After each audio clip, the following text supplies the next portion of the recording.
El muro que ha sostenido el régimen de Putin durante años se está agrietando, pero esta grieta no proviene de un golpe enemigo desde fuera, sino del mismo corazón del Kremlin. La propia élite gobernante de Rusia ha comenzado a admitir en silencio que la guerra no se puede ganar, y esta admisión se está convirtiendo cada vez más en un frente abierto contra Putin. Y esta semana en Rusia, el sonido de esa grieta se escuchó claramente por primera vez. La Duma rusa, que durante años no había dicho una sola palabra contra Putin, ha comenzado a volverse directamente contra él y a anunciar desde el podio a toda la nación rusa que el país será arrastrado a la catástrofe a menos que se tomen medidas urgentes. Estos ya no son eventos aislados en el régimen de Putin. Desde dentro del ejército están aumentando las admisiones de un presidente débil, las élites están trasladando sus fortunas al extranjero e incluso los nombres más leales del régimen están alzando la voz por primera vez. Tanto es así que incluso el alcalde de Moscú, posiblemente el segundo hombre más poderoso de Rusia, está rechazando abiertamente los llamados a la movilización total en la televisión estatal, oponiéndose abiertamente a Putin. Antes de entrar en el terremoto que esta grieta provocó en el corazón mismo del Kremlin, tenemos una solicitud. Análisis independiente de guerra y geopolítica como este es suprimido por el algoritmo. Suscribirse, dar me gusta y dejar un comentario ayuda directamente a que este video llegue a las personas que querrían verlo. Ahora continuemos. La primera y más impactante grieta vino del Parlamento de Rusia, la Duma. Durante años, la Duma ha funcionado como una especie de máquina de aprobación silenciosa, ratificando las decisiones del Kremlin. Las voces que surgían de ella casi siempre iban en la dirección que el gobierno quería. Es precisamente por eso que el estallido de esta semana es tan impactante. Una de las figuras principales del ala opositora en el Parlamento, dirigiéndose directamente a Putin, clamó que la economía estaba al borde de un precipicio.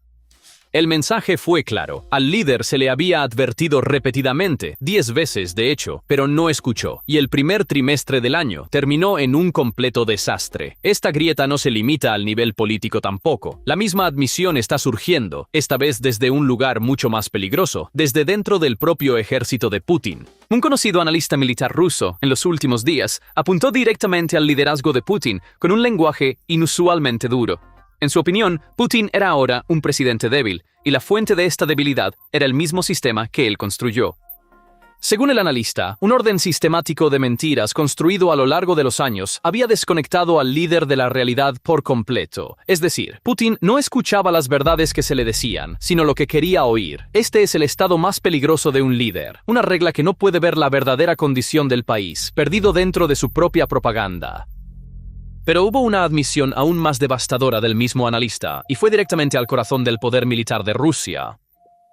El dinero se está acabando, dijo. La enorme inversión en nuestra flota de submarinos es un engaño total. Nuestros submarinos nucleares no tienen capacidad de combate. Consideren el peso de esta frase. Una de las mayores fuentes de orgullo de Rusia, el programa estratégico de submarinos del que se ha presumido durante décadas, estaba siendo llamado un engaño por la boca de un experto ruso.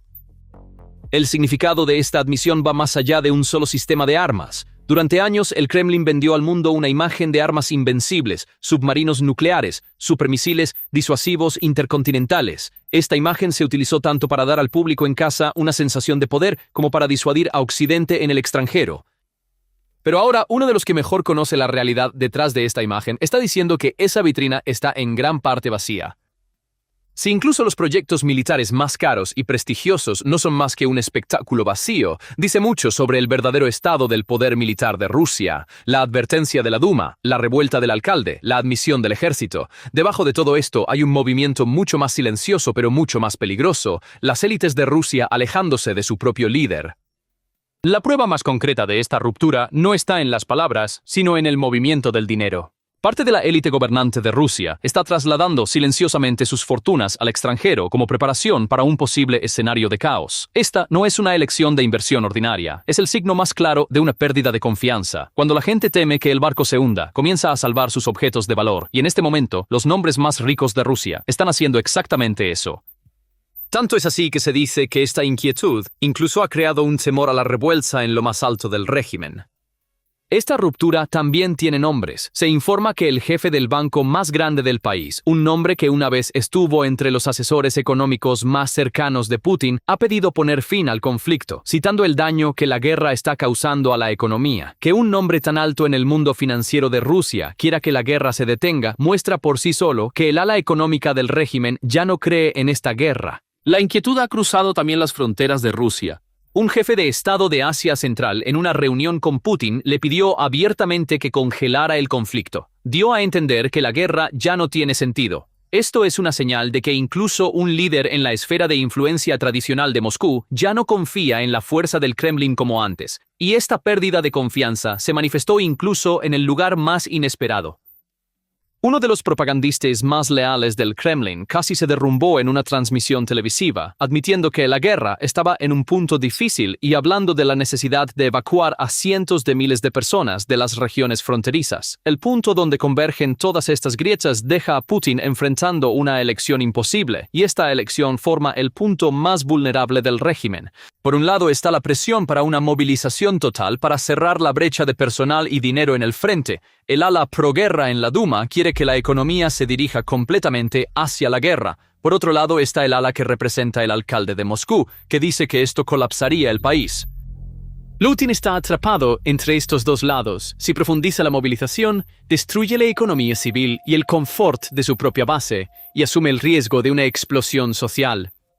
Si no lo hace, el colapso en el frente continúa. Ambos caminos sacuden el suelo bajo el régimen. Las reservas del país para tiempos difíciles se están vaciando, y es bajo esta presión que el palacio se está resquebrajando. Correspondencia filtrada, acusaciones de un traidor en el círculo interno, planes de escape silenciosos, dos bandos enfrentados al mismo tiempo en el mismo escenario. En medio de todo esto, Putin recurre a su reflejo más familiar, el miedo y la purga. Hoy abriremos la anatomía de este desmoronamiento interno, la filtración que sacudió el palacio, los dos bandos dentro de él, las purgas impulsadas por el miedo, el vaciamiento de las arcas y por qué las elecciones de septiembre podrían ser un punto de quiebre. Cómo un imperio comienza a resquebrajarse, no por un ejército exterior, sino desde dentro. Pero antes de abrir este desmoronamiento paso a paso, un pequeño favor. Análisis independientes de guerra y geopolítica como este han sido últimamente suprimidos por el algoritmo, y el video no llega a muchas de las personas que lo desearían. Suscribirse, dar me gusta y dejar incluso una sola palabra en los comentarios nos ayuda directamente a superar eso. Ahora comencemos con la primera chispa de este desmoronamiento, la filtración que sacudió el palacio. Todo comenzó con una filtración. A principios de julio, un grupo de hackers llamado Black Mirror y un canal anónimo llamado BCHK-OGPU anunciaron que habían filtrado el archivo de correspondencia de la destacada jefa de medios Ksenia Sobchak, más de 350 gigabytes que abarcan desde 2015 hasta 2026. Entre las capturas de pantalla filtradas, un nombre destacó en los mensajes que supuestamente pertenecían a Sobchak, Andrei Yermak, el ex jefe de la oficina presidencial de Ucrania. Sobchak, por su parte, rechazó las capturas de pantalla como fabricadas, pero la filtración reveló algo más también. Según los mensajes filtrados, Sobchak estaba interviniendo personalmente en cómo su propio medio de comunicación cubría la crisis del combustible y el ataque con drones en Moscú, suavizando las historias negativas. En otras palabras, la filtración también mostró cómo el Kremlin encubre estos dolores económicos, y fue exactamente en este punto cuando Vladimir Solovyov subió al escenario. Al inicio de su programa del domingo por la noche, sin nombrarla directamente, pero de una manera que todos entendieron, apuntó a Sobchak y a su madre, la senadora Ludmila Narusova. Las acusó de trabajar para traidores a la patria, de servir a aquellos que cumplen las órdenes de servicios especiales extranjeros por dinero. Y luego soltó la verdadera bomba. Desde la frase «¿Hay alguien en el círculo interno?», preguntó directamente. Entonces, ¿es esto una conspiración? Para entender el peso de esto, tienes que saber quién es Sobchak. No es una periodista ordinaria, sino una figura que se postuló contra Putin para presidente en 2018, una candidatura que los críticos dicen que encajó perfectamente en el patrón de oposición controlada por el Kremlin. En otras palabras, la persona que Solovyov calificó de traidor es alguien que provino del sistema durante años. Un propagandista acusando a otro miembro del régimen de traición en la televisión nacional es, por sí solo, una fractura extraordinaria. Y para entender por qué esta filtración es tan impactante, también tienes que conocer el nombre detrás de ella: Black Mirror, un conocido grupo de hackers que durante años ha robado y vendido los datos de personas cercanas al Estado ruso. Esta vez, el archivo en sus manos no es la vida privada de una persona, es un mapa de la relación de censura mediática del régimen durante más de una década. Esa es exactamente la razón por la que la verdadera pregunta dentro del palacio no era ¿qué hizo Sobchak?, sino ¿quién más está ahí? Porque si toda la correspondencia de una persona pudiera filtrarse, ¿quién podría ser el siguiente? Esta incertidumbre convierte a todos dentro del palacio en un sospechoso y una posible víctima al mismo tiempo. Entonces, ¿por qué esta acusación es más que una disputa individual? Para entender la respuesta, hay que mirar la línea de falla invisible dentro del palacio. Según Rostislav Mursugulov, un comentarista que observó la política rusa desde dentro durante años y luego pasó a la oposición, hay dos principales facciones en el Kremlin. En un lado, el ala más controlada, más liberal representada por Sergei Kirienko, el grupo que utiliza figuras como Sobchak o Nadezhdin como una válvula de escape, una herramienta de discusión controlada para liberar presión en la sociedad. Por otro lado, los Siloviki, los viejos camaradas de Putin como Igor Sechin y Sergei Chemezov, la línea mucho más dura que dice, la guerra debe continuar a cualquier costo. Según esta interpretación, el ataque de Solovyov a Sobchak es realmente un desafío lanzado directamente a Kirienko, porque Sobchak era un proyecto útil para Kirienko.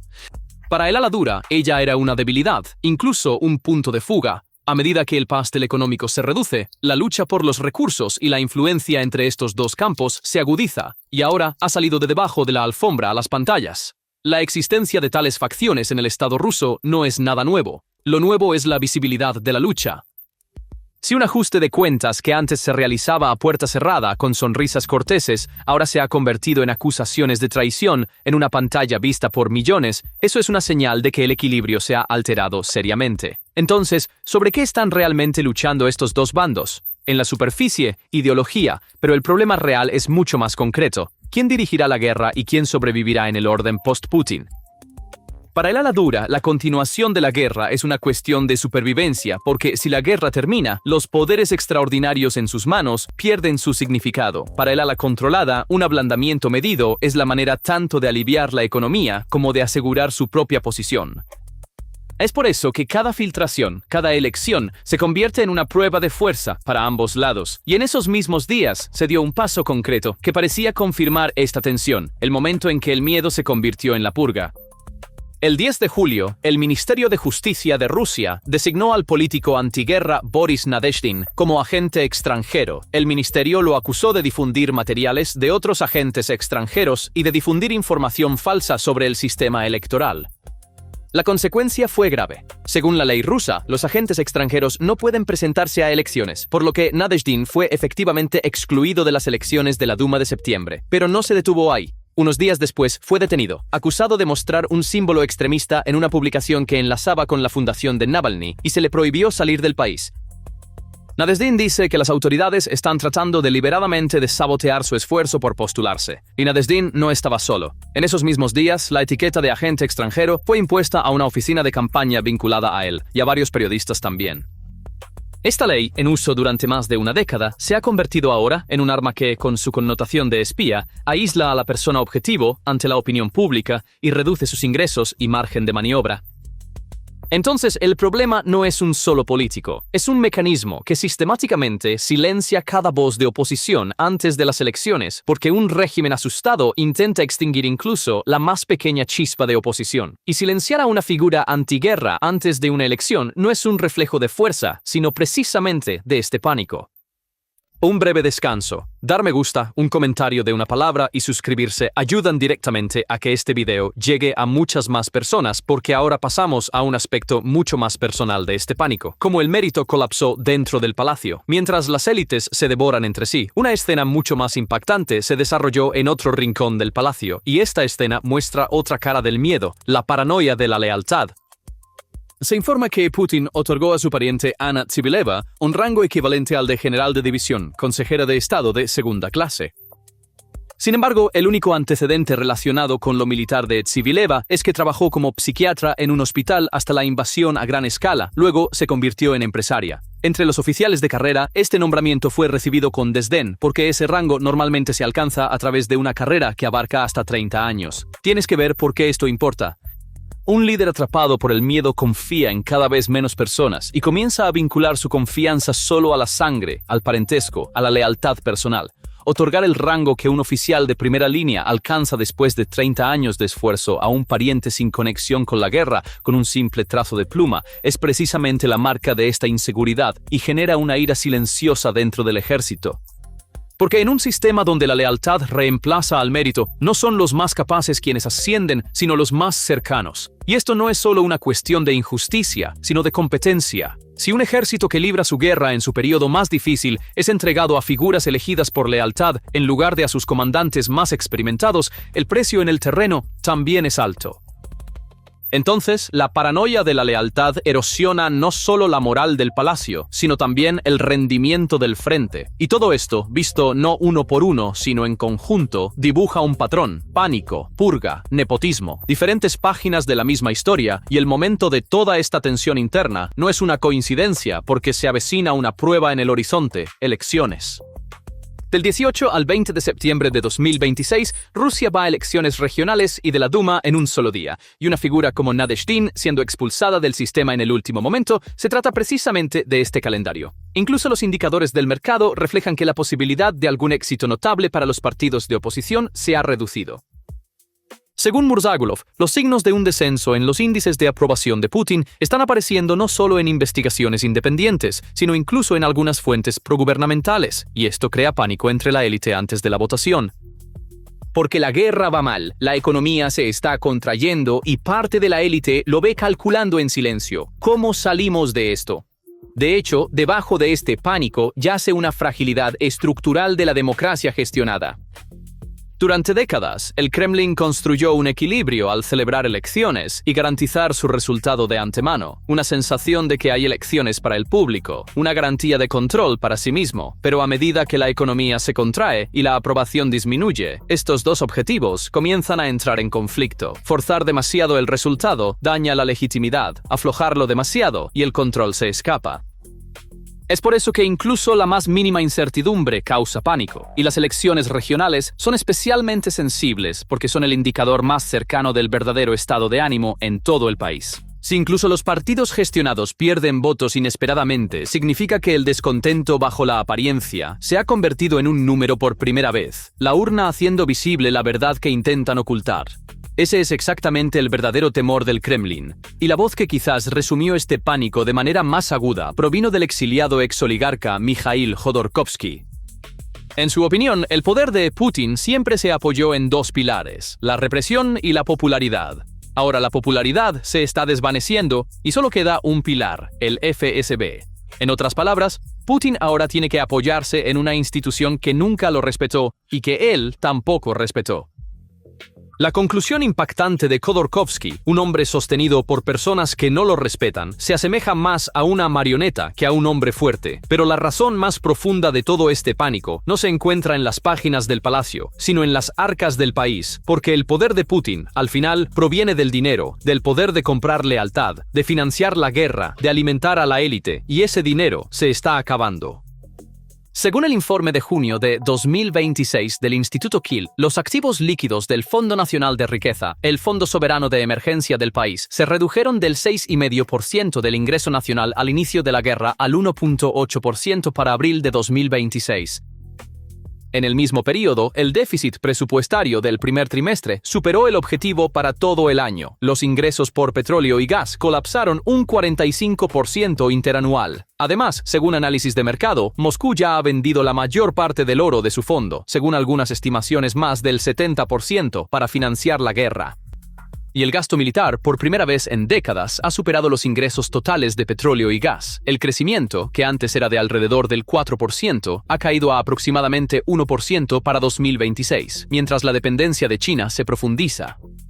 El gas natural ruso se vende a Pekín con grandes descuentos. Esto es exactamente lo que significa el vaciamiento de las arcas. No es ilimitado, sino un margen de maniobra que se reduce constantemente. Y el momento más peligroso para una economía de guerra es cuando se da cuenta de que su dinero se está agotando. Porque cuando el dinero se acaba, también lo hace la lealtad. Tanto el mecanismo que mantiene la guerra en pie como el pegamento que mantiene unida a la élite se disuelven al mismo tiempo. Y es precisamente por eso que algunos, al sentir que el barco ha comenzado a hundirse, ya han empezado a buscar la salida. Porque en un barco que siente que se está hundiendo, todos primero buscan su propio bote salvavidas. Para la élite rusa, esto generalmente significa mover activos al extranjero en silencio, tener listos segundos pasaportes y desaparecer de la noche a la mañana si es necesario. La caza de traidores de Solovyov y los preparativos de escape son dos caras de la misma psicología. Algunos intentan sobrevivir mediante muestras de lealtad, otros se dirigen hacia la salida. Y esto no es nada nuevo. En el pasado, Putin a menudo no mataba ni encarcelaba a las figuras poderosas con las que se separaba. Las removía sin dolor. Anatoly Chubais, quien una vez promovió a Putin como sucesor, se fue silenciosamente a Israel y abrió un instituto allí. Putin se burla de él, pero Chubais es libre. Vladislav Surkov, una vez el estratega más poderoso del Kremlin, también está vivo y libre, a pesar de todos los rumores de definitivamente será encarcelado ahora. Un destino similar podría esperar a Sobchak, retirándose silenciosamente del escenario con un segundo pasaporte si es necesario. Pero esta escapatoria no siempre es tan obvia como un billete de avión. A menudo funciona de manera mucho más silenciosa. Educar a un pariente en el extranjero, enviar a un cónyuge a Europa para tratamiento, trasladar parte de la riqueza a un país amigo como inversión. La élite camina por una delgada línea entre parecer leal y asegurarse contra un posible colapso, y el régimen lo sabe. Por eso observa de cerca dónde está la familia de quién, hacia dónde fluye el dinero de quién. Porque en una dictadura, el momento más peligroso es cuando los leales comienzan silenciosamente a dirigirse hacia la salida. Por eso este proceso se llama los lobos se devoran unos a otros. En las dictaduras, la guerra entre las élites generalmente avanza en 3 etapas. Primero, comienza bajo la alfombra, luego se filtra en los medios a través de figuras como Solovyov, y finalmente se convierte en una purga o una fuga. Cuando empiezan a llamarse traidores en pantalla, generalmente ya ha comenzado un ajuste de cuentas mucho más duro detrás del telón, y este devorarse no ocurre de la noche a la mañana. Cada vez aprieta un poco más el círculo, poniendo a todos los que quedan afuera un poco más en riesgo. Otra cosa que muestra la historia, en los sistemas autoritarios, el peligro real generalmente no proviene de la calle, sino precisamente de este círculo interno. Cuando un líder se debilita, generalmente no son las personas quienes lo derrocan, sino los nombres que una vez estuvieron más cerca de él. Es por eso que, para una figura como Putin, la mayor paranoia no son las plazas, sino los que están alrededor de su propia mesa. La popularidad se ha desvanecido, el dinero se está acabando, los leales se dirigen hacia la salida. Entonces, ¿qué queda? Solo una cosa, el aparato del miedo. Esa última pata a la que Khodorkovsky señaló, el FSB y los servicios de seguridad, es ahora casi el único pilar que sostiene el poder. Y aquí entra en juego un paradoja que la historia ha repetido muchas veces. La represión puede mantener un régimen en pie, pero nunca puede producir lealtad. Un líder gobernado por el miedo se ve obligado a gobernar a través del miedo, y un poder construido sobre el miedo es más frágil precisamente cuando parece más fuerte. Porque cuando un hombre fuerte apoya todo su peso en los servicios de seguridad, esos servicios dejan de ser simplemente su escudo, se convierten en el único centro real de poder en el país. Y a lo largo de la historia, cuando un gobernante se vuelve completamente dependiente de sus guardias, esos guardias a menudo comienzan a decidir el destino del amo. En la mayoría de los imperios después de Roma, las unidades de guardia de élite que protegían al emperador se convirtieron con el tiempo en la fuerza que lo derrocó. Este es exactamente el verdadero dilema de Putin. Cuanto más necesita la institución que lo sostiene, más está a merced de esa institución. Y esta dependencia no se limita al FSB tampoco. La verdadera fuerza que el régimen ha desarrollado en los últimos años son las tropas de seguridad interna vinculadas directamente al poder. Es decir, un ejército diseñado no para luchar contra un enemigo extranjero, sino para aplastar un posible levantamiento interno. Esto por sí solo dice mucho. Un líder que se prepara más contra una ola de su propio pueblo que contra un enemigo extranjero es, de hecho, una confesión de cuánto teme a ese pueblo. Pero la moneda tiene otra cara también.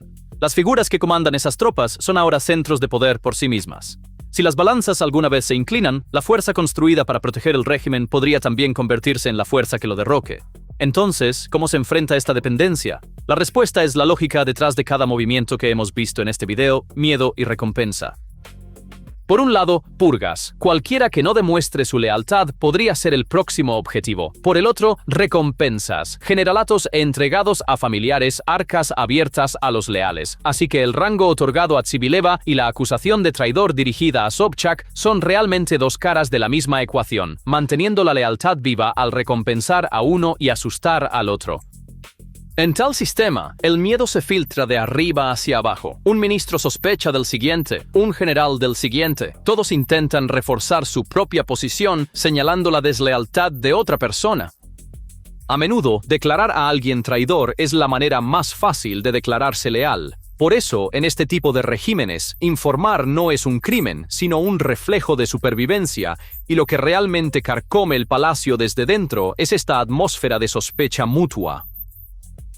Pero esta ecuación tiene un precio. Cuanto más crece el miedo, más se estrecha el círculo de confianza. A medida que el círculo se estrecha, cada nombre que queda fuera se convierte en una amenaza potencial, y el líder comienza a confiar en menos personas y más en su propia sombra.